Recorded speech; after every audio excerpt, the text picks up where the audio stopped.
Friends, మన Prabhas అన్నయ్యది darling సినిమాని అయితే రిలీజ్ అయితే చేశారనమాట. అయితే ఈ సినిమాని అసలు ఎందుకు థియేటర్ కి వెళ్లి చూస్తున్నారో నాకేం అర్థం కావట్లేదు. డబ్బులు ఎక్కువైతే పేద ప్రజల కన్నా ఇవ్వండి, వాళ్ళన్నా సంతోషంగా ఉంటారు. అంతేగాని యూట్యూబ్ లో ఫ్రీగా దొరికే సినిమాని మళ్ళీ థియేటర్ లో రిలీజ్ చేస్తే దాన్ని వెళ్లి చూడడం ఏదైతే ఉందో అది నాకైతే ఏ మాత్రం నచ్చలేదు. అదే విధంగా రేట్లు కూడా బాగా అంటే బాగా పెంచారు ఫ్రెండ్స్. ఎంత పెంచారంటే 50 రూపాయలు ఉన్న టికెట్ ఏమో 100 రూపాయలు పెట్టారు, 100 రూపాయలు ఉన్న టికెట్ ఏమో 200 పెట్టారు, 200 ఉన్న టికెట్ ఏమో 300 అయితే పెట్టారనమాట. అయితే అసలు ఏమనాలి వీళ్ళని అనేటువంటిది అయితే నాకేం అర్థం కావట్లేదు. అదే విధంగా వీళ్ళు కలెక్షన్లు ఈ సినిమాకి 3 రోజులు అవుతుంది కదా ఈ సినిమా రిలీజ్ అయ్యి. అయితే ఈ సినిమాకి ఎంత కలెక్షన్లు వచ్చాయంటే ఇప్పటి వరకు 7.59 కోట్లు వచ్చాయంట. అయితే ఇదంతా చూసినటువంటి జనాలందరూ ఏమంటున్నారంటే మరి రాకపోతే ఏమైతుంది, మంది సొమ్ము తింటారు ఈ నా కొడుకులు, అసలు వీళ్ళు మనుషులేనా, అసలు ఏంద్రా నాయన అసలు మనుషులని దోచుకొని తింటున్నారు కదా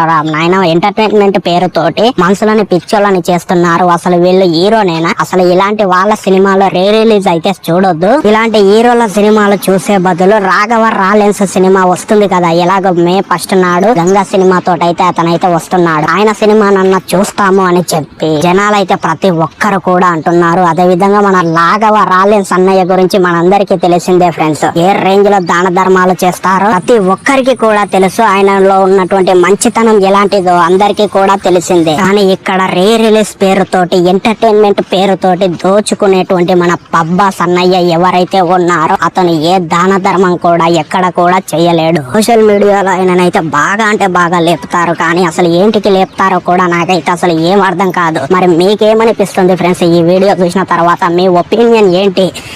రిలీజ్ అవుతున్నటువంటి గంగా సినిమాకి వెళ్తున్నారా మన రాఘవ రాలెన్స్ అన్నయ్య సినిమాకి అనేటువంటిది డెఫినెట్లీ నా కామెంట్ సెక్షన్ లో చెప్పండి. మన ఛానల్ ని సబ్స్క్రైబ్ చేయండి. ఇలాంటి జెన్యూన్ వీడియోలు అయితే మన ఛానల్లో రెగ్యులర్ గా అయితే వస్తుంటాయి అన్నమాట. సో మరి ఉంటా, అప్పటి వరకు సైనింగ్ ఆఫ్, బాయ్.